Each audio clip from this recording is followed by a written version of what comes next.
আল্লাহ রাব্বুল আলামিন বলছেন, ও আমার হাবিব, কিয়ামত পর্যন্ত না যত আপনার উম্মত আসবে তাদের জন্য আল্লাহর পক্ষ থেকে আপনি বার্তাটা পরিষ্কার করেন।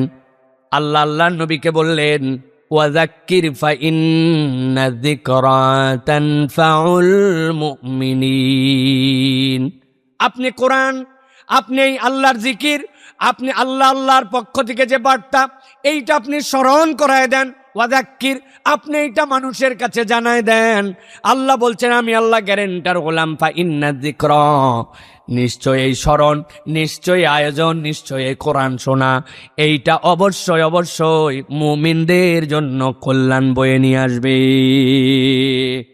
এই কথা যে বলেছেন কল্যাণ বয়ে নিয়ে আসবে, আওয়াজ করে বলতে হবে, এই কথাটাই গ্যারেন্টিটা দিয়েছেন কে? আল্লাহ রাব্বুল আলামিন গ্যারেন্টি দিয়েছেন। এরপরে আল্লাহ রাব্বুল আলামিন বলতেছেন, এই যে আমি তোমাদের জন্য তানফাউল মুমিনিন বললাম, এইটাকে আমি আম করে রাখলাম, খাস করা হয় নাই। উপকার দিবে, কিন্তু কি উপকার দিবে আল্লাহ রাব্বুল আলামিন এই জায়গায় বলেন নাই। সামনের আয়াতে, পরের আয়াতে আল্লাহ রাব্বুল আলামিন বলছেন, ও আমার হাবিব, আপনি আপনার উম্মতের জন্য বার্তাটা জানান।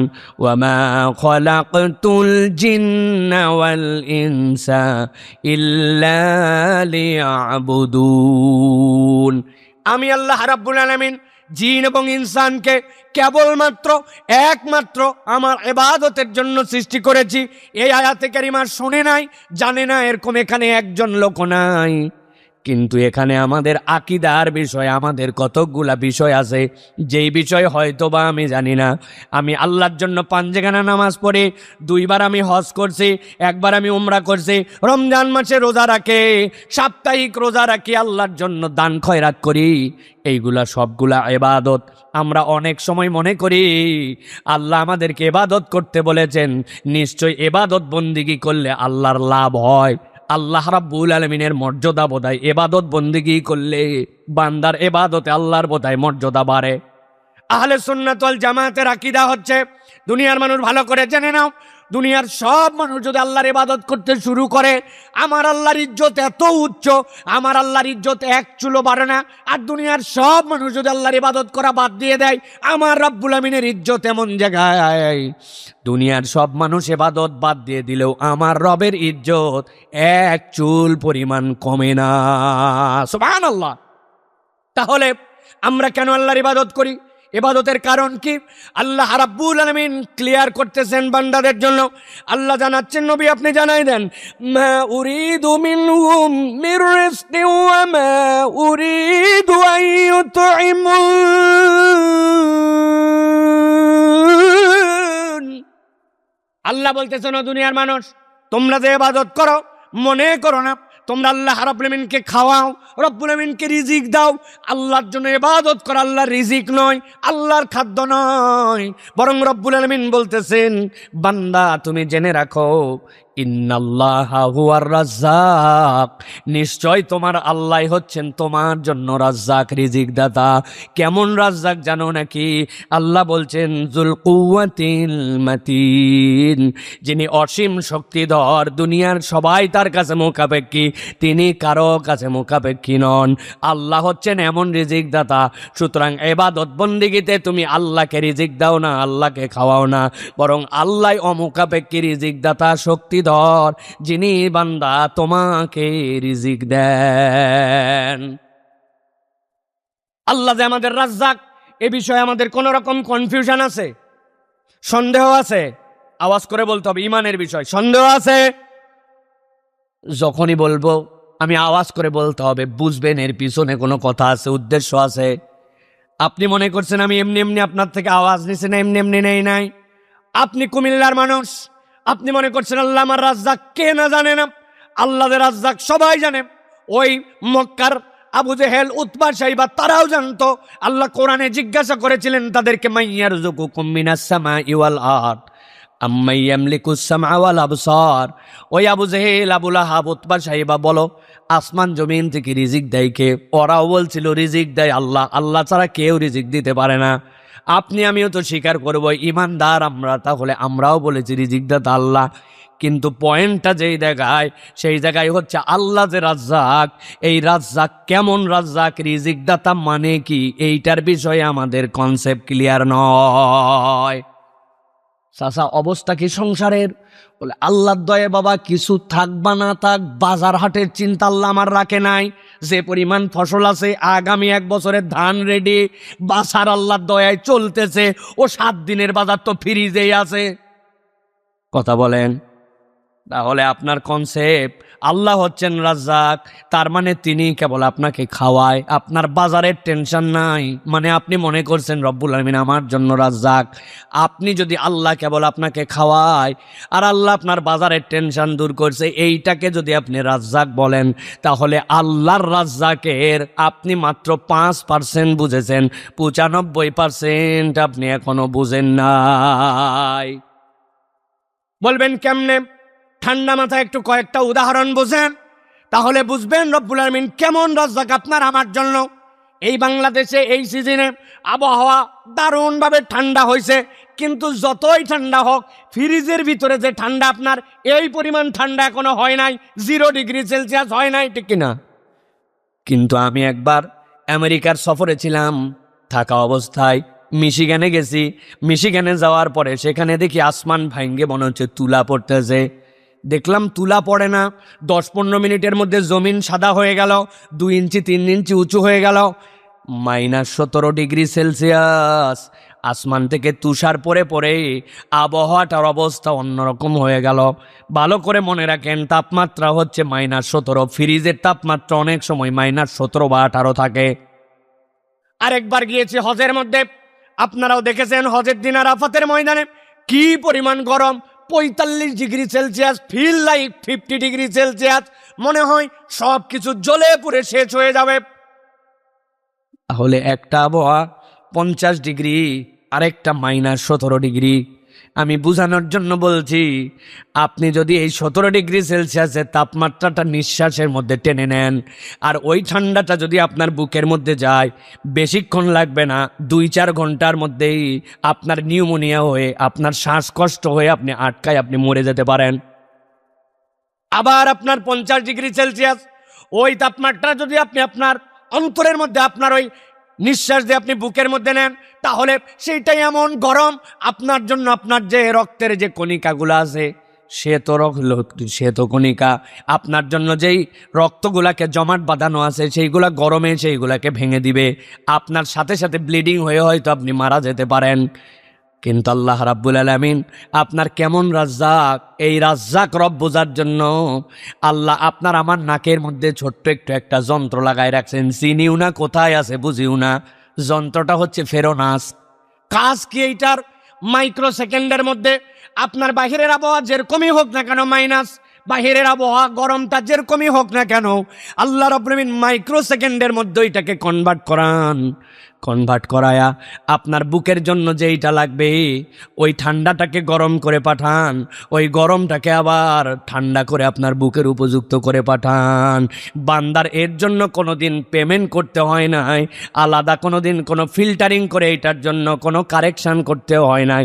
যিনি এইটা করেন তিনি আপনার আমার রব, তিনি হচ্ছেন রাজ্জাক, তিনি হচ্ছেন আল্লাহ। ভালো করে বোঝেন কুমিল্লার মুসলমান, আপনারা যারা বাথরুমে যান, আপনারা কি বাথরুমে খালি পায়ে যান না স্যান্ডেল পরে যান? কথা বললেন না যে খালি পায়ে না স্যান্ডেল। সচেতন নাগরিক, খালি পায়ে গেলে কৃমি হবে, খালি পায়ে গেলে অস্বাস্থ্যকর হবে, এই জন্য আমরা স্যান্ডেল পরে যাই, ঠিক কিনা? এখন আপনি যে স্যান্ডেল পরে গেছেন, ঠান্ডা মাথায় দেখেন, খেয়াল করে, হঠাৎ করে আপনার বাড়িয়ালি 3 মাস পরে 2 মাস পরে আপনাকে বলছে, শোনেন আজকে বাথরুমে ঢুকছিলাম, পা গেছিল পিছলায়, অল্পের জন্য আল্লাহ বাঁচাইছে, কি করা লাগবে? বলে আসার সময় স্পঞ্জের স্যান্ডেল একটা নিয়ে আসবেন। স্যান্ডেল বাতিল হয়ে গেছে, স্যান্ডেল খোয়া গেছে। আপনার আমার বাথরুমের ভিতরে স্যান্ডেলটা 2 মাস 3 মাস 4 মাসের মধ্যে খোয়ায় যায় কিনা? আপনি আপনার বাথরুমে ঢুকছেন, ঢোকার পরে কয় ধাপ আপনার বাথরুমের? 10 ধাপ 15 ধাপ। এর বিষয়ে বাথরুমের ভিতরে আপনার কাজ নাই? আপনারা কেউ আছেন নাকি বাথরুমের ভিতরে মর্নিং ওয়াক করেন, ইভিনিং ওয়াক, দৌড়াদৌড়ি, কুচকাওয়াজ আছে নাকি? না, বাথরুমের ভিতরে ঢুকলেন, বাথরুম সারলেন, অজু করলেন, বেরিয়ে আসলেন, মাত্র 10 ধাপ 15 ধাপ এইটা দেওয়ার পরে 2 মাস 3 মাসের মধ্যে আপনার স্যান্ডেলের তলা খোয়ায় গেল। কিন্তু বান্দা কোনোদিন একবার বিবেচনা করলো না, এই বান্দার বয়স 70 বছর হয়ে গেল, 90% সময় ওই বান্দা খালি পায়ে চলাফেরা করে। ধান লাগাইছে খালি পায়ে, ধান কাটছে খালি পায়ে, ফুটবল খেলছে খালি পায়ে, ক্রিকেট খেলছে খালি পায়ে, মসজিদের ভিতরে গেছে খালি পায়ে, বাড়ির ভিতরে চলাফেরা করছে খালি পায়ে। 90% সময় ওই বান্দা খালি পায়ে, 10% মাত্র তার জীবনে জুতা মোজা ছিল। কিন্তু এই 90% ওই বান্দা যে খালি পায়ে চললো, তার পায়ের নিচের স্যান্ডেল 10 ধাপে 3 মাসে ক্ষয় যায়। কিন্তু বান্দা কোনোদিন হিসাব মিলালো না যে আমার বয়স তো 60 বছর হয়ে গেছে, যে পরিমাণ হাঁটা চলা করলাম, তাহলে মাহফিলে যার 60 বছর তার তো আর পা আসার কথা না, কাল্লা খালি আসার কথা। কথা বললেন না যে? আর যেই বেটা 30 বছর বয়স, ওর তো কোমর আসার কথা, কারো বা হাঁটু পর্যন্ত আসার কথা। কিন্তু কোন আল্লাহ যিনি ওই বাথরুমের তলার জুতা ক্ষয় যায় আপনার পায়ের তলে থাকার পরে, কিন্তু আমার পা 70 বছর হলো, 60 বছর হলো, কোনোদিন ক্ষয় গেল না, অটোমেটিক তার নিচে গ্রোথ হয়ে যাচ্ছে, অটোমেটিক চামড়া পূরণ হয়ে যাচ্ছে। আল্লাহ বলছেন, বান্দা তুই তো রবকে রাজ্জাক হিসাবে চিনছিস, খালি খাওয়ায় আর খাওয়ায়। না না না, আল্লাহ তোর পায়ের নিচের যে চামড়াকে ঠিক রাখে, তিনিও রাজ্জাক। এটাও বান্দার জীবনে আল্লাহর পক্ষ থেকে রিজিক, ঠিক না? ভালো করে হিসাব করেন। আমি অনেক সময় উদাহরণ দেই, ওই যে গাড়ি যখন কুয়াশা হয়ে যায়, বর্ষাকাল নেমে যায়, আপনি যখন সিএনজিতে চলেন দেখবেন সিএনজির সামনে একটা ওয়াইফার লাগানো থাকে, থাকে কিনা? গাড়ির মধ্যেও থাকে ওরকম ওয়াইফার। আর গাড়ির সামনের ড্যাশবোর্ডের মধ্যে ছোট্ট একটু একটা জার্কিং থাকে, ওর মধ্যে 2 লিটার 3 লিটার পানি থাকে। ওইটা যখন নড়াচড়া করতে করতে পানি ফুরায় যায়, নতুন করে আবার পানি দেওয়া লাগে। কেননা শুকনা যদি একবার আপনি ঘুষে দেন, এর উপর দিয়ে গ্লাসের মধ্যে স্ক্র্যাচ পড়ে যাবে। আপনি আপনার পুরা বছরে হয়তো 2 মিনিট 5 মিনিট 10 মিনিটের বেশি চালানো লাগে নাই, কিন্তু এটার জন্য মেনটেনেন্স করা লাগে। আর একটা মানুষ প্রত্যেক দিন চোখের পলক 22,000 বার ফেললো কম বেশি। ওই বান্দা 50 বছর 60 বছর জিন্দেগি পার করলো, কোনোদিন হিসাব করা লাগে নাই। আজকে শুয়ে গেলাম, ফজরের সময় আমার চোখের পানি আসে না নাই, সকালবেলা আমি চোখ খুললে আমার চোখ কি ঘ্যাস ঘ্যাস করে, আমার চোখ কি স্ক্র্যাচ পড়ে যাবে কিনা। চিন্তা করতে হয় না যে আল্লাহ অটোমেটিক আপনার চোখের জন্য লিকুইড সাপ্লাই দেন। আল্লাহ বলছেন, বান্দা তুই কেবল মনে করিস তোর রব রাজ্জাক তোরে খাওয়ায়। না না না, তোর চোখের পলক ফেলার জন্য যে ম্যানেজমেন্টটা রক্ষা করেন, তিনি হচ্ছেন রাজ্জাক, তিনি হচ্ছেন তোর রব আল্লাহ। সুবহানাল্লাহ। ভালো করে এবার বোঝেন তাহলে, আল্লাহ রাব্বুল আলামিন আপনার আমার জন্য যে সংসার দিলেন, আল্লাহ যে একটা সন্তান আপনাকে দিলেন, রব্বুল আলামিন আপনার আমার জন্য যে পরিবার দিলেন, সবগুলো আল্লাহর পক্ষ থেকে রিজিক আপনার আমার জন্য। আল্লাহ বলছেন, নবী আপনি বলে দেন, ইন্নাল্লাহা হুয়ার রাজ্জাকু যুল কুওয়াতিল মাতিন।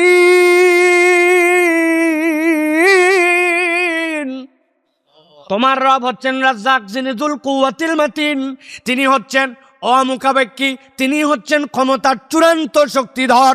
এবার চলেন 4টা আয়াত বলবো বলেছিলাম, এবার পিছন দিক থেকে সামনে দিকে যাই। আল্লাহ হচ্ছেন রাজ্জাক, তিনি হচ্ছেন অমুখাপেক্ষী শক্তিধর। আল্লাহ তার আগের আয়াতে বলছেন, মা উরিদু মিনহুম মির রিজকিন ওয়া মা উরিদু আন ইউতঈমুন। বান্দা আমি খাওয়াই, আমি তোর কাছ থেকে রিজিকও চাই না, আমি তোর কাছ থেকে খাদ্যও চাই না। তার উপরের আয়াত আল্লাহ কি বলছেন? আল্লাহ বলছেন, ওয়া মা খালাকতুল জিন্না ওয়াল ইনসা ইল্লা লিয়াবুদুন। আমি জিন আর ইনসানকে একমাত্র আমার ইবাদতের জন্য সৃষ্টি করেছি। তার উপরের আয়াত আল্লাহ কি বলেছেন? প্রথম আয়াত আল্লাহ বলছেন, নবী বলে দেন, ওয়াযাক্কির ফাইন্না যিকরা তানফাউল মুমিনিন।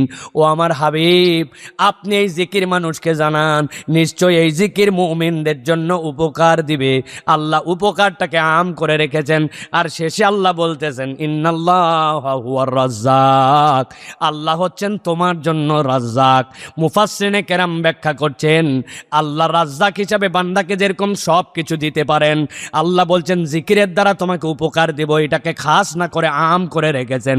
একটা বান্দার জীবনে যা লাগবে আল্লাহ তার সবগুলা সমস্যার সমাধান আল্লাহর জিকিরের দ্বারা ঘটায় দিতে পারে। সুবহানাল্লাহ। আমার শরীরটা খারাপ, আমার মনটা ঠিকঠাক মতো চলতেছে না, কামাই রুজিতে বরকত হচ্ছে না, বাচ্চাটা কথা শুনতেছে না, যেরকম চাকরির এক্সপেকটেশন সেটা মিলে না, যা কামাই করি সেটা দিয়ে সংসার চলে না, অসুস্থতার ট্রিটমেন্ট করে ঔষধ কাজ করে না। আপনার কত ধরনের সমস্যা আছে, আল্লাহ বলছেন ওয়াযাক্কির ফাইন্না যিকরা তানফাউল মুমিনিন। এই জিকিরের দ্বারা আল্লাহ এই উপকার তোমাকে দিয়ে দিতে পারেন। সুবহানাল্লাহ বলেন। অনেক হাদিস আমরা অনেক সময় ব্যাখ্যা করি না। নবীজি সাল্লাল্লাহু আলাইহি সাল্লামের কাছে হযরতে ফাতেমা রাদিয়াল্লাহু তাআলা আনহা আসলেন। আপনারাও জানেন, যদি জানেন যেখান থেকে জানেন সেখানে যাই হ্যাঁ বলেন, ইয়া রাসূলুল্লাহ, যাতা চলাতে চলাতে আমার হাতে কড়া পড়ে গেছে, কষ্ট আর কষ্ট, কারণ আমার জব আমাকে ভাঙতে হয়, আমার গম আমাকে পিষতে হয়, তারপরে রুটি বানায় সংসার চালাতে হয়। আমাকে একটা খাদেমা দেন যে আমার জন্য একটু সহযোগিতা করবে, এই কষ্টকর কাজ যেটা করতে করতে আমি ক্লান্ত হয়ে যাচ্ছি। ইয়া রাসূলুল্লাহ, আমাকে একটা খাদেমা দেন। এরকম কোন হাদিস আপনারা শুনছেন? মাশাআল্লাহ, তাহলে তো আপনারা দিন সম্পর্কে জানেন। নবীজি সাল্লাল্লাহু আলাইহি সাল্লাম তাকে কি বললেন? শোনো, আমি কি তোমার খাদেমার থেকে উত্তম কিছু তোমাকে একটা দিব? বলেন দেন ইয়া রাসূলুল্লাহ, তাহলে তো ভালো হয়, ডবল, খাদেমার থেকেও ভালো দিবেন। নবীজি বললেন, তুমি সুবহানাল্লাহ, আলহামদুলিল্লাহ, আল্লাহু আকবার 33 33 33 এইটা আমল করবে, এটা তোমার জন্য তোমার খাদেমার থেকে উত্তম। সুবহানাল্লাহ বাড়ির যাই বলেন। এটা জানেন আপনি, কিন্তু আপনি মনে করছেন এটা একটা ওজিফা। হ্যাঁ, সুবহানাল্লাহ সুবহানাল্লাহ, এটা অনেক সওয়াব হয়, আমলনামা ভরে যায় সওয়াবে, এই জন্য না। এটার আক্ষরিক অর্থ আছে, এটা আল্লাহর জিকির। আল্লাহর নবী সাল্লাল্লাহু আলাইহি ওয়াসাল্লাম জেনে বুঝে এটা বলছেন। শারীরিক কষ্ট ফাতেমা রাদিয়াল্লাহু তাআলা জানতেন, মানসিক কষ্ট জানতেন, হাতের কষ্টটা বুঝেছেন। আল্লাহর নবী বলছেন এটা তোমার এমন জিকির যেটা তোমার আমলনামাও ভারী করবে, তোমার শরীরকেও শক্তিশালী করবে। তুমি কষ্ট ছাড়া ওই পরিশ্রম এই জিকিরের দ্বারা তোমার শরীরের দ্বারা আদায় করে নিতে পারবে। সুবহানাল্লাহ বলেন। এটা আল্লাহ রাব্বুল আমিনের পক্ষ থেকে এই জিকিরগুলো এরকম মর্তবা, এইগুলোর মধ্যে পাওয়ার আছে। সংখ্যাগুলো যে বলা হয়েছে 33, কি জন্য?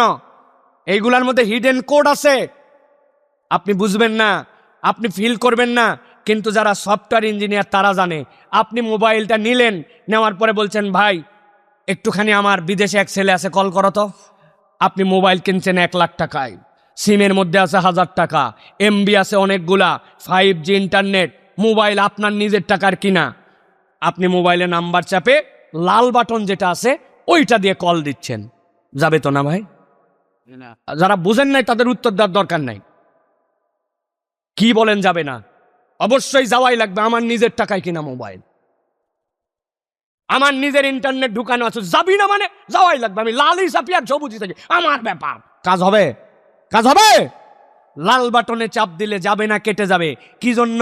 সফটওয়্যার সেট করা আছে, ওটা সফটওয়্যারটা ফাংশনের মধ্যে ইনস্টল করা আছে। আপনি চাইলে এটা কাজ করবে না। ঠিক একই রকম মনে রাখতে হবে, আল্লাহ 33 বলছেন, 7 বলছেন, 3 বলছেন, এইগুলা প্রত্যেকটার আলাদা সার্কেল আছে। ওই কোড আমি জানি না, কিন্তু ওইটা করলে রব্বুল আলামিন ওইটা দান করবেন। এই জন্য আল্লাহ বলছেন ফাযাক্কির ফাইন্না যিকরা তানফাউল মুমিনিন। কেমনে উপকার করবে তুমি জানবে না, কিন্তু অবশ্যই জিকিরের দ্বারা ফায়দা হয়। সুবহানাল্লাহ বলেন। এটা আল্লাহ রাব্বুল আলামিনের ওয়াদা। অতএব এবার বলেন, আমরা যে কোরআন শোনার জন্য আসার জন্য বসলাম, এতে লাভ আছে না নাই? কম না বেশি? বুঝে না না বুঝে? বুঝে, আলহামদুলিল্লাহ বলেন। তাহলে আল্লাহ রাব্বুল আমিন আমাদেরকে নিয়ে আসলেন, আমরা সকলে আল্লাহর কৃতজ্ঞ হই যে আল্লাহ রাব্বুল আমিন আমাদেরকে নিয়ে আসছেন আজকে অন্ততপক্ষে কোরআন শোনার জন্য। আমরা কিছু কথা কোরআনুল কারীম থেকে শুনবো আছেন তো আপনারা না ভাই?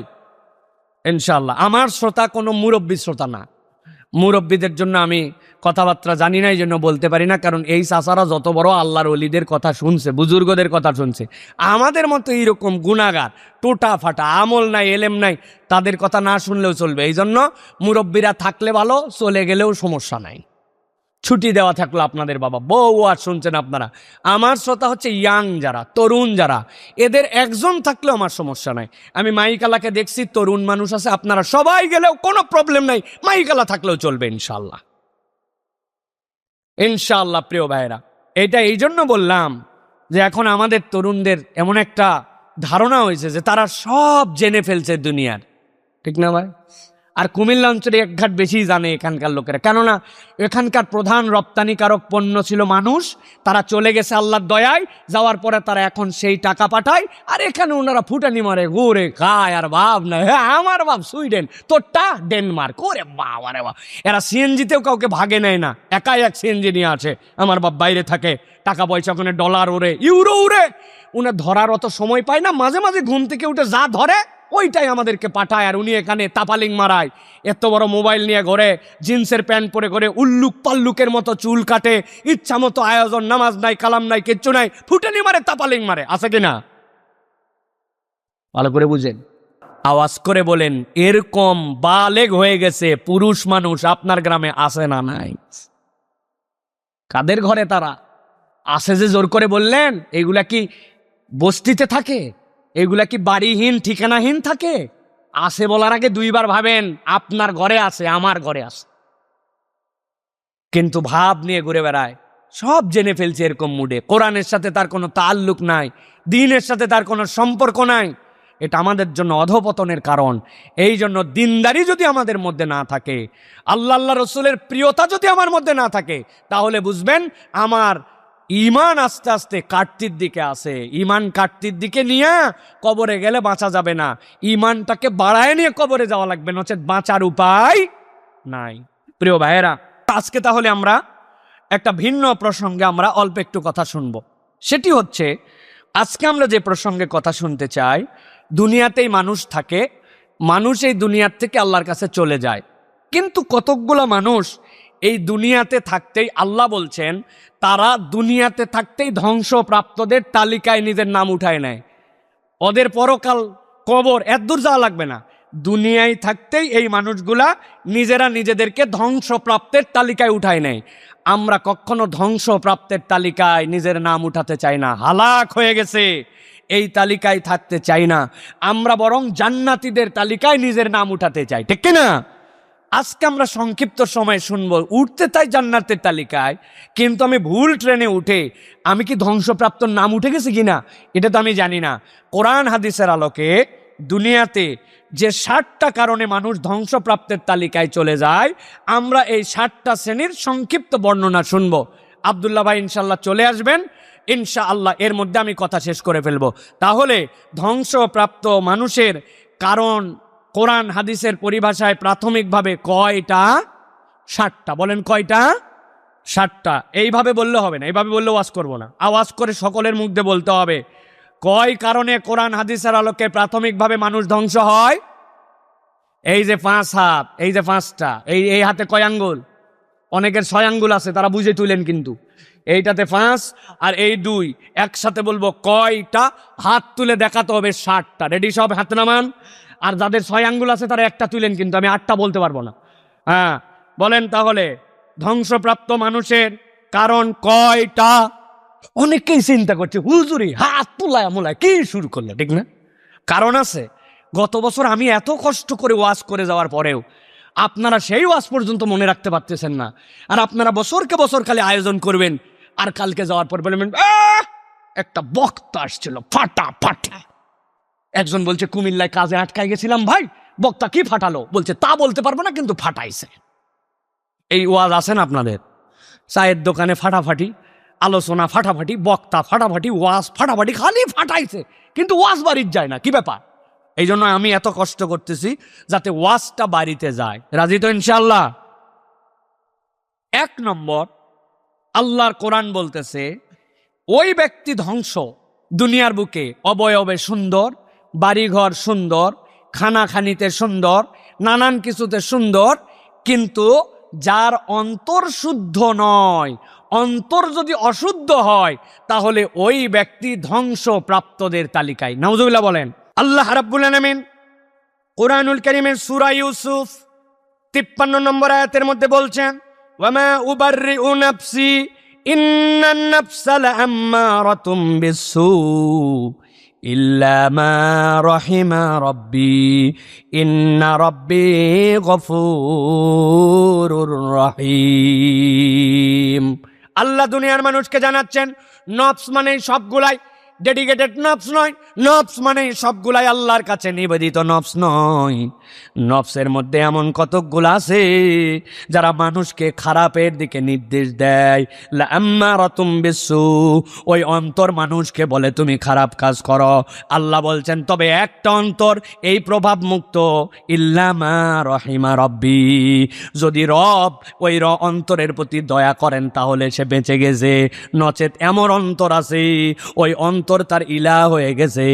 ওই বান্দা আল্লাহকেও শোনে আবার অন্তরের কথা অনুযায়ী নিজের জীবন যাপন করে। এরকম অন্তরওয়ালা মানুষ আছে না নাই? নামাজ পড়ে আল্লাহর জন্য, কিন্তু যদি সুদ খায়, সুদ খাওয়ার কথা জিজ্ঞাসা করলে বলে আধুনিক ব্যবস্থায়, আধুনিক ব্যবসা বাণিজ্যে সুদ ছাড়া চলে না ভাই, চলে না ভাই। যতই যাই বলেন আল্লাহর কাছে ওই ব্যক্তিটা ওই রকম যে সে নিজে নিজে অবয়বে মুসলমান দাবি করে আছে, আসলে তার মুসলমানিত্ব নাই। কেননা সে তার অন্তরের পূজা করেছে। আল্লাহ বলেছেন ইন্নাদ-দীনা ইনদাল্লাহিল ইসলাম, আল-ইয়াউমা আকমালতু লাকুম দীনাকুম ওয়া আতমামতু আলাইকুম নি'মাতি। কিয়ামত পর্যন্ত এই ব্যবস্থাকে আল্লাহ পূর্ণাঙ্গতা দিয়েছেন। আর আপনি আপনার নামাজের ইসলাম নিয়েছেন, রোজার ইসলাম নিয়েছেন, আর বাকিটা আপনি আপনার অন্তরের উপাস্য বানায় ফেলছেন। আল্লাহ বলছেন এই অন্তর ওই মানুষকে খারাপের দিকে নির্দেশ দেয়। একবার যদি অন্তর অশুদ্ধ হয়ে যায় ওই মানুষটা তাহলে আর মানুষ থাকে না, ওই মানুষটার সাথে সাথে ধ্বংসপ্রাপ্তদের তালিকায় নাম উঠায় ফেলে। এই জন্য প্রিয় ভাইয়েরা, অপরিশুদ্ধ অন্তর এবং এর লালসা এবং এর চাহিদার শিকার যখন হয়ে যায়, আল্লাহ বলছেন এই মানুষটা দুনিয়াতেও ঘৃণিত হয়, আসমানেও আল্লাহর কাছে এই বান্দাটা ঘৃণিত হয়ে যায়। এর বিপরীত কি হতে পারে আল্লাহ কোরআনে বলছেন, নবী জানায় দেন, কদ আফলাহা মান তাযাক্কা ওয়া যাকারা ইসমা রাব্বি ফাসাল্লা বাল তুসিরুনাল হায়াতাদ দুনিয়া ওয়াল আখিরাতু খায়রু ওয়া আবকা। আল্লাহ বলছেন এর বিপরীত কি হতে পারে, কদ আফলাহা, সফল হয়ে গেছে, মান তাযাক্কা, যে তার অন্তরটাকে শুদ্ধ করে ফেলেছে, ওয়া যাকারা ইসমা রাব্বিহি ফাসাল্লা, আল্লাহ বলছেন আল্লাহকে স্মরণ করে, কেবলমাত্র স্মরণ করে না বরং ওই বান্দাটা আল্লাহর স্মরণের সাথে সাথে সালাত আদায় করে। সুবহানাল্লাহ। তাহলে মানুষের ধ্বংসপ্রাপ্ত মানুষ আছে অবয়বে, কিন্তু ধ্বংস হয়ে যায় কয় কারণে? 7 কারণে। এর 1 নম্বরটা অন্তর অশুদ্ধ। অন্তর শুদ্ধ নয়, ওই মানুষের অন্তর যদি শুদ্ধ না হয় তাহলে সে আসলে মানুষ অবয়বে, কিন্তু সে মানুষ হিসেবে আল্লাহর কাছে স্বীকৃত হবে না, ধিক্কৃত এই দুনিয়াতেও, ধিক্কৃত আসমানেও। এখন আল্লাহ রাব্বুল আমিন যে বলেছেন কদ আফলাহা মান তাযাক্কা, এই তাযাক্কাটা কি, তাজকিয়াটা কি, এটা একটু ছোট্ট করে বুঝতে হবে। তাজকিয়ার এই জায়গাটায় আকীদার জিজ্ঞাসা আছে। তাজকিয়া মানে এইটা না আপনি কলবের উপর জরব মারতেছেন, আপনি উদাম পাদাম জিকির করতেছেন, একদল মনে করছে এটার নাম তাজকিয়া। তাজকিয়ার ব্যাপারে কদ আফলাহা মান তাযাক্কা, এটার ব্যাপারে বলা হচ্ছে মান শাহিদা আল্লা ইলাহা ইল্লাল্লাহ ওয়া খালাল আন্দাদ ওয়া শাহিদা আন্নী রাসূলুল্লাহ, কেউ যদি স্বীকৃতি দেয় যে আল্লাহ রাব্বুল আলামিন ছাড়া কোনো ইলাহ নাই, তার বাজে অভ্যাস সে ত্যাগ করে এবং আল্লাহ রসুলকে স্বীকার করে, এইটাই হচ্ছে তার অন্তরের তাজকিয়া। সুবহানাল্লাহ বলেন। তাছাড়া তো আমরা বাঁচতাম না। তার মানে বিশুদ্ধ আকীদা লালন করা, আল্লাহর উলুহিয়াতে রুবুবিয়াতে আপনি বিশুদ্ধ আকীদায় আছেন, তার মানে আপনার অন্তর তাজকিয়া হয়েছে, এই বান্দা আল্লাহর কাছে কোনো না কোনো ভাবে পার পেয়ে যাবে। সুবহানাল্লাহ। অতএব অন্তরকে কখনো অশুদ্ধ আকীদায়, বিভ্রান্তিকর চিন্তায়, অন্তরের মধ্যে বিদআত, এইগুলার স্থান দেওয়া যাবে না। এইটা হচ্ছে মৌলিক কথা প্রিয় ভাইরা। আরো অনেক কথা আসছে, যেরকম বলা হয়েছে তাহহারা নাফসাহু মিনাল আখলাকের রাযিলা, খারাপ স্বভাবগুলোর থেকে সে নিজেকে সরায় নেয়, ওয়া তাবা আমান সাল্লাল্লাহু আলা রাসূলিহি, রাসূলের উপর যা অবতীর্ণ হয়েছে সেটার অনুসরণ করে তার অন্তরের তাজকিয়া হয়ে গেছে। সুবহানাল্লাহি ওয়া বিহামদি। অতএব আমার অন্তরকে বিশুদ্ধ রাখতে হবে, এটা 1 নম্বর। 2 নম্বরে, ওই মানুষটা ধ্বংসপ্রাপ্তের তালিকায় চলে গেছে যে দুনিয়ার বুকে সম্পদ পেল কিন্তু তার নেচারটা কৃপণতায় পর্যবসিত করে নিল। মানুষ কিন্তু কৃপণ। আল্লাহ রাব্বুল আলামিন বলছেন, হে নবী আপনি জানায় রাখেন আপনার উম্মতের জন্য, ইয়াকুম ওয়াজ-জুলম, ও দুনিয়ার মানুষেরা তোমরা জুলুম থেকে বেঁচে থাকো। ফা ইন্নাজ জুলমা হুয়া যুলুমাতুন ইয়াউমাল কিয়ামা, কিয়ামতের দিনে এটা তোমাদের জন্য মহা অন্ধকার নিয়ে আসবে। ওয়াত্তাকুশ শুহা, নবী বলতেছেন আর খবরদার খবরদার কৃপণতা করো না, কৃপণতার চরিত্র থেকে তুমি বেঁচে থাকো। ফা ইন্নাশ শুহা আহলাকা মান কানা ক্বাবলাকুম, তোমাদের আগে যত জাতি ধ্বংস হয়েছে, নবী বলছেন এই ধ্বংসের অন্যতম কারণ ছিল তাদের কাছে সম্পদ ছিল, মনে করেছিল আমাদের হাতের কামাই। অথচ আল্লাহ বলছেন ওয়া মিম্মা রাযাকনাহুম ইউনফিকুন, আমি রব তোমাকে রিজিক দিয়েছি। এখানে এতবার জমায় মোতাকাল্লেম লাগে না, মিম্মা রাযাকনাহুম, আল্লাহ তাগিদ দিয়ে বোঝাচ্ছেন এই রিজিক তোর নয়, আমি তোকে দিয়েছি। অতএব বান্দা খবরদার খবরদার কৃপণতা করিস না। অতএব কৃপণ যে ধ্বংসপ্রাপ্তের তালিকায় সে। আপনি কেমনে ভাবেন আপনার রিজিক এটা আপনি কামাই করলেন, এটা আপনার রিজিক আপনার। এই যে আমি একটু ছোট্ট উদাহরণ দেই, এই যে আপনারা ধান ক্ষেতের মধ্যে বসে আছেন না ভাই, একটু চটপট করে উত্তর দিবেন, এই ধান কি এরকম করে ছিটায় ছিটায় লাগাইছেন নাকি ধান ভিন্নভাবে লাগাইছেন? কিভাবে লাগাইছেন আমি একটু বলি, যদি মিলে যায় হো বলেন। প্রথমে একটা ছোট্ট জমি খুব সুন্দর করে রেডি করছে, ওর মধ্যে একটা ঘাস যেন না থাকে সব তুলছে, সবচেয়ে ভালো বীজ আগের রাত্রে ভিজায় রাখছে, ভিজায় রেখে ওইটার উপর একটু ছাইটাই দিয়ে নিছে যাতে ওই জায়গায় কোনো ব্যাকটেরিয়া না থাকে। এরপরে বীজগুলা সুন্দর করে ছিটায় দিছে। পরের দিন যাওয়ার পরে দেখে ওই বীজের থেকে চারা গজাইছে, চারা 1 বিঘ হয়েছে, চারাগুলা তুলছে, এরপরে ক্ষেত রেডি করছে, ওই চারা এরপরে মাঠে লাগাইছে। এইভাবে যদি ধান লাগায় তাহলে একটা আওয়াজ দিয়ে বলেন হ্যাঁ, হ্যাঁ জয়যুক্ত হয়েছে, আলহামদুলিল্লাহ। এখন আমার জিজ্ঞাসা হচ্ছে প্রিয় ভাইয়েরা, যেই ক্ষেতটার মধ্যে আপনি ছোট্ট একটু বীজ লাগালেন, আচ্ছা বলেন তো ধানের যে কোনো দিক দিয়ে শিকড় উঠে আর যে কোনো দিক দিয়ে বীজ বের হয়? বের হয়। কিন্তু আপনি কোনোদিন ভেবে দেখেন নাই যে বীজ মুরব্বী ছিটাইছিলেন, এর 90% বীজ আপনি উল্টাপাল্টা ছিটাইছেন। কোনোটা শীত হয়ে, কোনোটা কাঠ হয়ে, কোনোটা উপর হয়ে, কোনোটা একটার উপর আরেকটা। কিন্তু কোনোদিন দেখেন নাই ওরে আমার এলাকায় ভুল করে শিকড় সব উপর দিক গেছে, পাতা নিচের দিক গেছে, এরকম মিস্টেক বাপ দাদার জন্মে দেখেন নাই। অথচ 90% বীজ ভুল ছিটাই আসছিলেন। আল্লাহ ওভার দ্য নাইট সবগুলা শিকড় নিচের দিকে করলেন আর মাথাগুলো উপর দিকে তুলে দিলেন। আপনি ফুটানি মারে ডায়লগ দেন, আমার ক্ষেত আমার ধান, আমি ওসর দিতে যাব কেন? কথা বলেন। এই জন্য খবরদার কৃপণ হবেন না, এই কৃপণ হলে বড় বিপদ। এই কৃপণতা নিয়ে অনেক কথা আছে। আল্লাহ রাব্বুল আলামিনের নবী যে বলছেন ইত্তাকুশ শুহা, কোরআনে শুহ শব্দটার ব্যবহার আসছে ওয়ামাই ইউকা শুহা নাফসিহি ফাউলাইকা হুমুল মুফলিহুন। আল্লাহ নবীর সাহাবী থেকে অনন্য বর্ণনা আসছে, নিজে খায় নাই, স্ত্রী খায় নাই, 2টা ইনোসেন্ট চাইল্ডকে না খাওয়ায়া আল্লাহর নবীর সাহাবী মেহমানদারি করছেন। আল্লাহ বলছেন ওয়ালাউ কানা বিহিম খাসাসা, অন্তরে তার অনেক চাহিদা ছিল কিন্তু সে তার চাহিদাকে প্রায়োরিটি দিয়েছে। এই জন্য প্রিয় ভাইরা কৃপণ হওয়া যাবে, তবে একটা জায়গায় কৃপণ হওয়া যাবে, মসজিদে জুমার সময় যখন দান করবেন তখন একটু কম করে দিবেন, ঠিক আছে না ভাই?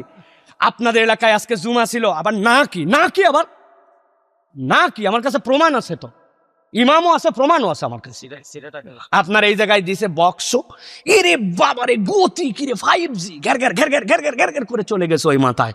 যাওয়ার পরে টাকা গুনছে, মুসল্লি 500, টাকা উঠছে 1500। কি ব্যাপার? আপনার যদি একজন মুসল্লি 20 টাকা করে দেয় তাহলে তো ওই মসজিদের 500 মুসল্লিতে কয় টাকা হওয়ার কথা? আপনি 20 টাকা দিতে পারেন না মসজিদে, আপনি চালায় দেন এটা।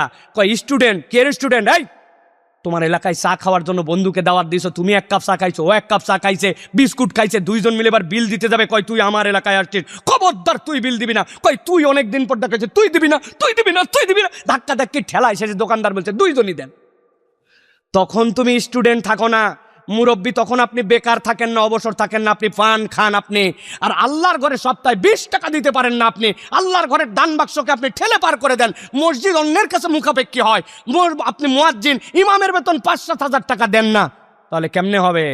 আপনি প্রমাণে হেরে গেছেন। কিন্তু আজকে অনেকেই আপনারা 20 টাকা করেও আজকেও দেন নাই। ওয়াদা করেন আগামী জুমার থেকে যেই মসজিদে যখনই নামাজ পড়ি নিম্নে 20, উপরে 100, 200, 500, কখনো মসজিদের দান বাক্সকে খালি হাতে ফেরত দেব না। রাজি? হাত তোলেন, হাত তোলেন, হাত তোলেন, হাত তোলেন, হাত তোলেন। রাজি আছেন ইনশাআল্লাহ? এই বাচ্চারা বলবে আব্দুল্লাহ সাইফুল্লাহ ভাই বলে গেছে, মা না, হাত নামান, হাত নামান। 20 টাকা দেও তোমার পক্ষ থেকে, আমার তাছাড়া মসজিদে যাব না, ঠিক না?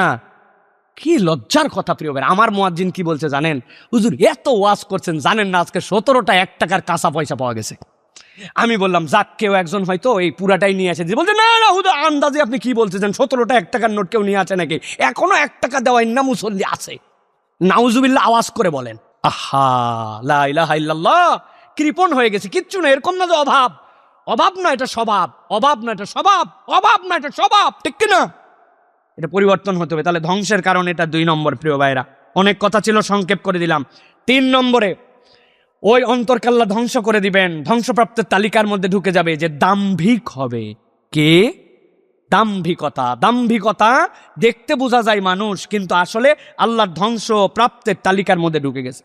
আল্লাহ কোরআনের 16 নম্বর সূরা নাহাল 23 নম্বর আয়াতে বলছেন, লা জারামা আন্নাল্লাহা ইয়ালামু মা ইউসিররুনা ওয়া মা ইউলিনুন ইন্নাহু লা ইউহিব্বুল মুস্তাকবিরিন।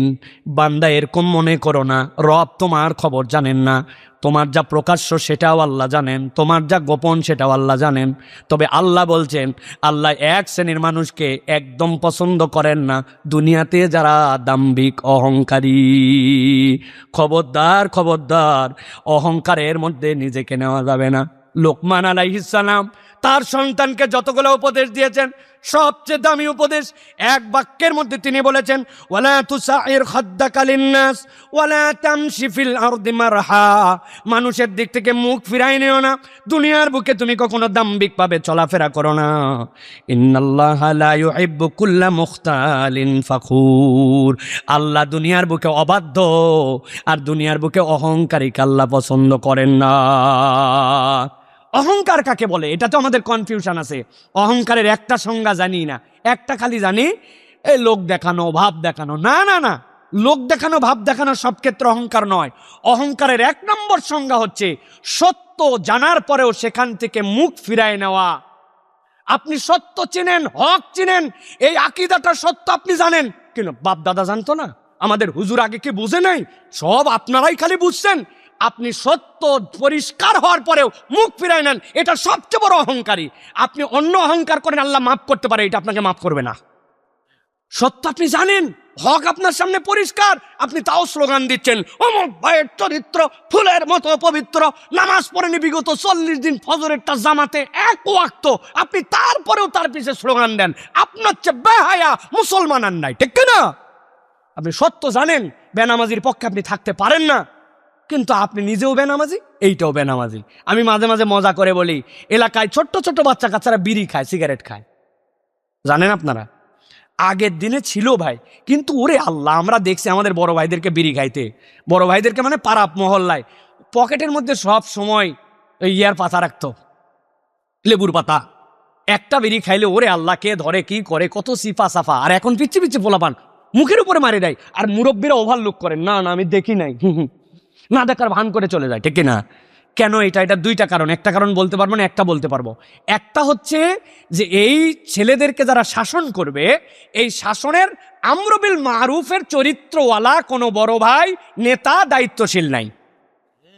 কেন নাই? যে এই বেটা বিড়ি খেতে নিষেধ করবে, ও তো অনেক আগেই বিড়ি খাওয়া বাদ দিয়েছে, ও এখন গাঁজা খায়। আপনার লিডার খায় গাঁজা, ওর অনুসারীকে কেমনে বলবে বিড়ি খাইস না? এই জন্য ও সুন্দর করে টংঘর বানায় প্রচার যন্ত্র চালাইছে, যত চা ফ্রি, বিড়ি খাও ফ্রি। তবে দিনে 5টার বেশি বিড়ি খাওয়া যাবে না এক একজনের। আহা হা, আপনাকে কি অফার দিছে আপনাকে? প্রিয় ভাইয়েরা, প্রিয় ভাইয়েরা, আবারও বলতেছি, সত্য জানার পরে যদি আপনি এখানে অস্বীকার করেন, এটা হচ্ছে সবচেয়ে বড় দাম্ভিকতা। এটার থেকে বাঁচতে হবে। সুন্দর পোশাক কি পরবো না? সাহাবীর থেকে হাদিস আছে, আপনারা জানেন, পরবা, সুন্দর জামা পরবা, ইন্নাল্লাহ জামিল ইউহিব্বুল জামাল, কিন্তু আমারটাই সেরা, অমুকেরটা কিছু না, এইটা যেন ভেবো না। তোমারটা তুমি পরো, আল্লাহ দিছে নিয়ামতের কৃতজ্ঞতা করো, কিন্তু আমি সেরা, সে বাতিল, সে অনেক উপরে, আমি কিছু না। খালি জিজ্ঞাসা করছে, ভাই তোমার জামাটা তো সুন্দর, এটা আরমানির থেকে কেনা, আরমানিতে। জুতা খালি বলছে, ওরে বাবারে, কোন কোম্পানি, কত দাম, সব বলা শেষ। মানে ফুটানিটা কি, আমারটা উচ্চ তোমারটা নিচু, এই জায়গায় অহংকার হয়ে যাবে। কিন্তু আপনি সুন্দর পড়েন, সুন্দর চর্চা করেন, এতে আপনার অপরাধ নাই। তাহলে 3 নম্বর দাম্ভিকতা, এটার থেকে আমাদেরকে বেঁচে থাকতে হবে। 4 নম্বরে যেটা বলবো, ওই অন্তর ধ্বংসপ্রাপ্ত, যেই অন্তর দুনিয়াকেই আখেরাতের উপরে প্রাধান্য দেয়। আপনি আখেরাতমুখী জীবন নাই, আপনি কেবল দুনিয়াদার। আল্লাহ কোরআনে ব্যাখ্যা করেছেন এটার, ওয়ালাকিন্নাহু আখলাদা ইলাল আরদ ওয়াত্তাবা হাওয়া ফামাসালুহু কামাসালিল কালব ইন তাহমিল আলাইহি আলহাস আও তাতরুকু আলহাস। আল্লাহ বলতেছেন খবরদার খবরদার, দুনিয়াকে তুমি আখিরাতের উপর প্রাধান্য দিও না। ইমাম ইবনুল কাইয়িম রাহিমাহুল্লাহর একটা উদাহরণ আছে, ঐতিহাসিক উদাহরণ। উনি বলছেন এক লোক, তার পিছনে ছায়া, যখন সূর্য হেলে গেছে ছায়া ধরার জন্য দৌড়াচ্ছে। ইমাম ইবনুল কাইয়িম বলতেছেন রাহিমাহুল্লাহ যে সে কি তার ছায়া ধরতে পারবে? কথা বললেন না যে পারবে, তা আপনি ছায়া তো ধরতে পারবেন না। কিন্তু ওই লোকের ইমান যদি এটা হয়ে যায়, আমি মানুষ, আমি দাঁড়ালে সূর্য পিছনে আসলে অথবা আলোর বিপরীতে গেলে আমার ছায়া আমার সাথে আছে, আমার ধরা লাগবে কেন? তুই তো আমাকেই ছেড়ে যেতে পারবি না, এমনভাবে তুই আমার সাথে ইনস্টল হয়ে আছি। তিনি উদাহরণ দিচ্ছেন, তুমি ছায়ার পিছে দৌড়া, ওটা দুনিয়া ধরতে পারবা না। কিন্তু একবার যদি বুঝো ছায়া আমার সাথে আছে, তোমার দুনিয়াও থাকবে, তোমার আখিরাতও থাকবে। অতএব ইমানদারের চরিত্র হবে দুনিয়াকে প্রাধান্য দেওয়া নয়, বরং পরকালমুখী জিন্দেগিকে গঠন করে চলা। আরেকটা উদাহরণ মনে পড়ছে, আপনাদের কাছে বলি, আপনাদের মাথার মধ্যে ঢুকায় রাখেন। এক লোক নাকি পানি খুব পছন্দ করত। তো একদিন বলছে আই লাভ ইউ ওয়াটার। ফাঁসে একজন বলছে, কি ইংরেজি শিখে তুমি আই লাভ ইউ ওয়াটার বলছে? ব্যাককল কোথাকার। মানুষ বলে আই লাভ মাই ওয়াইফ, তুই বলিস আই লাভ ইউ ওয়াটার। বলছে বলবো না মানে? পানি আমার জান, পানি আমার প্রাণ। বলে কেমনে? আমি একজন জেলে মানুষ, নৌকা চালাই পানিতে, মাছ ধরি পানিতে, জাল খাওয়াই পানিতে, সব পানি, পানি আর পানি আমার। যেই লোকের কাছে এইটা বলছে এবার ঘাড় তেরা ছিল।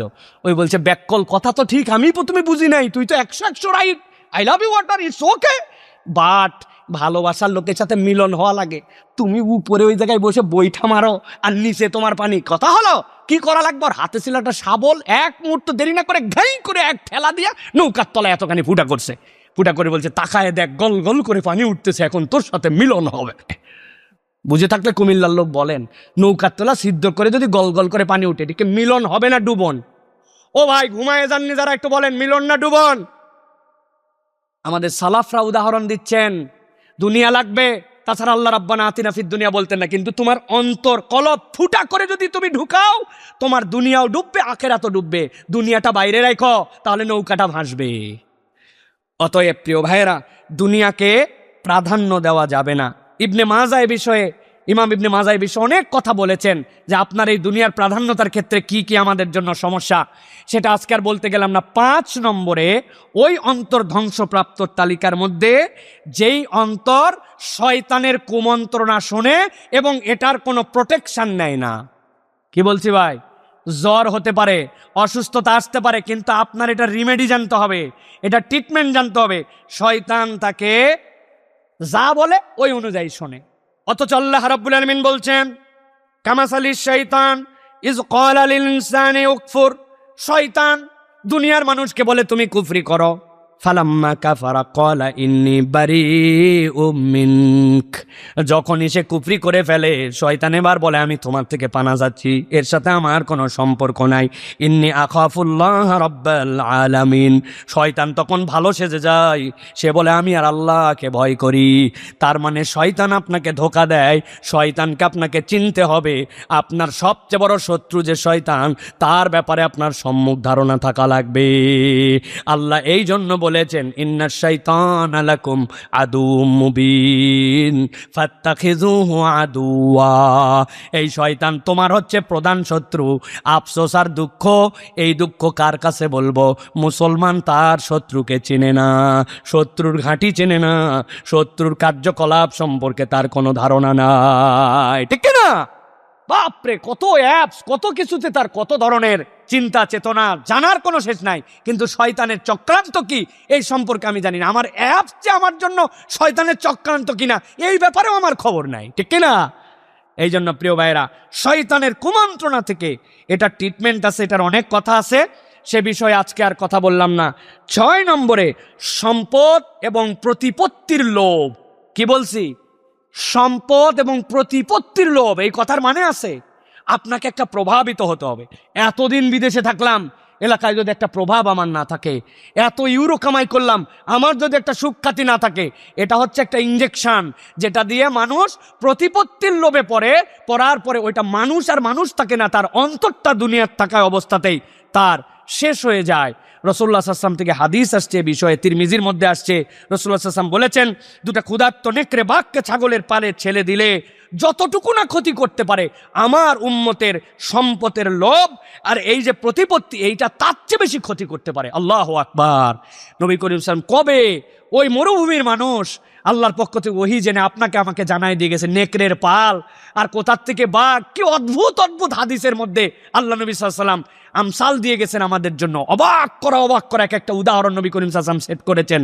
অতএব আমাদেরকে এখান থেকে বাঁচতে হবে। সর্বশেষ আজকের মোস্ট ইম্পর্টেন্ট পয়েন্ট 7 নম্বর, দুনিয়ার মানুষ দুনিয়াতে থাকতেই আল্লাহ রাব্বুল আলামিনের কাছে ধ্বংসপ্রাপ্তের তালিকায় চলে যেতে পারে।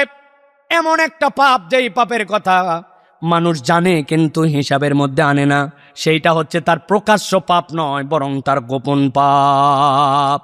তার গোপন পাপ যদি তার জীবনে থাকে, ওই মানুষটা ধীরে ধীরে খোয়ায় যায়, ধীরে ধীরে শেষ হয়ে যায়। এই জন্য আমাদের জন্য নির্দেশনা আসছে, ওয়াজারু যাহিরাল ইসমি ওয়া বাতিনাহু ইন্নাল্লাযীনা ইয়াকসিবুনাল ইসমা সায়ুজজাউনা বিমা কানু ইয়াকতারিফুন। আল্লাহ বলছেন ছেড়ে দে বান্দা, ছেড়ে দে, প্রকাশ্যে যা গোপনে যা সব ছেড়ে দে, নচেত আল্লাহ রাব্বুল আমিনের সামনে যেদিন হাজির হবি, আল্লাহ বলতেছেন ইয়াকতারিফুন, তোমার প্রত্যেকটা কুকর্ম সেদিন আল্লাহর সামনে হাজির হয়ে যাবে। নাউজুবিল্লাহ। এই জন্য প্রিয় ভাইরা, আমাদের গোপন পাপ বাদ দিতে হবে ভাই। আমাদের আমলে বরকত নাই, আমাদের কামাই রুজিতে বরকত নাই, হায়াতে বরকত নাই, আমাদের কথায় বরকত নাই, আমাদের বিভিন্ন কিছুতে বরকত নাই। এর অন্যতম কাজ হচ্ছে আমাদের গোপনে পাপ। আমি অনেক সময় বলি আল্লাহ আমাকে ক্ষমা করুক, আল্লাহ আমাদেরকে বাঁচাক। এমন মুরব্বী দাড়ি পেকে গেছে, একটা মহিলা সামনে দিয়ে চলে গেছে, লোকজন জানে শাহওয়াত নাই, কিছু নাই, বয়স হয়ে গেছে, মুরব্বী মানুষ, সিনিয়র, বাপের মতো, দাদার মতো, কিন্তু দেখা যাচ্ছে ওই মহিলা চলে যাওয়ার পর অন্তরের মধ্যে এমন কথা উদয় হয়েছে, কারণ নফসকে ছেড়ে দিয়ে রাখছে। ওইটা যদি জানাজানি হতো তাহলে মানুষ তার দিকে থুতুও দিত না, ঠিক কিনা? আমিও তার মধ্যে চলে আসতে পারি। লাস্ট কথা, ইমাম শাফি রহমতুল্লাহ আলাইহির একটা কথা বলে শেষ করব। ইমাম শাফি রহমতুল্লাহ বলছেন 3টা কাজ ভীষণ কঠিন, 3টা কাজ ভীষণ কঠিন, জেনে রাখো। 1 নম্বরে সম্পদ কম থাকা অবস্থায় দান করা, এত সহজ নয়। 2 নম্বরে একাকী থাকা অবস্থায় গুনাহ মুক্ত থাকা, আপনি একাই আছেন কিন্তু আপনি গুনাহ করেন না, এত সহজ নয়। আর ইমাম শাফি বলছেন 3 নম্বর, যেই লোককে ভয় করো আবার তার কাছে প্রত্যাশাও করো, তার সামনে হক কথা বলা। আল্লাহর আসমানের নিচে জমিনের উপরে এত কঠিন কাজ নাই। প্রত্যাশা আছে আবার ভয়ও পাই তাকে, তার একটা ভুলকে ভুল ধরায় দিচ্ছি আমি। ইমাম শাফি বলছেন এই 3 কাজ, এই 3টার থেকে বেঁচে যাও, তোমার অন্তরকে আল্লাহ রাব্বুল আমিন জাহান্নামের রাস্তা থেকে জান্নাতের রাস্তায় উঠাই দিবেন। সুবহানাল্লাহ বলেন। অতএব প্রিয় ভাইয়েরা, আমরা আমাদের অন্তরগুলাকে হেফাজত করার জন্য চেষ্টা করি। আল্লাহ যেন আমাদেরকে তৌফিক দান করেন। আবার একটু সামারি করে দেই, প্রথম থেকে যা বলেছি, কোরআনুল কারীম শুনলে লাভ আছে না নাই? আল্লাহ রাজ্জাক হিসাবে খালি খাওয়ান না, সবগুলি আল্লাহ আমাদেরকে দেন। মনে আছে তো উদাহরণগুলা? বাথরুমের স্যান্ডেলের কথা মনে আছে তো? চোখের কথা মনে আছে তো? প্রিয় ভাইয়েরা, আল্লাহ যেন আমাদেরকে কবুল করেন। আর 7টা পাপ থেকে আমাদের বাঁচতে হবে, তাছাড়া আমাদের নফসগুলা ধ্বংস হয়ে যাবে। আল্লাহ এখান থেকে আমাদেরকে হেফাজত করুন। হাযা মা ইনদাল ইলমু ইনদাল্লাহ। আল্লাহ রাব্বুল আলামিন আমাদের আশা ভরসা কবুল করেন।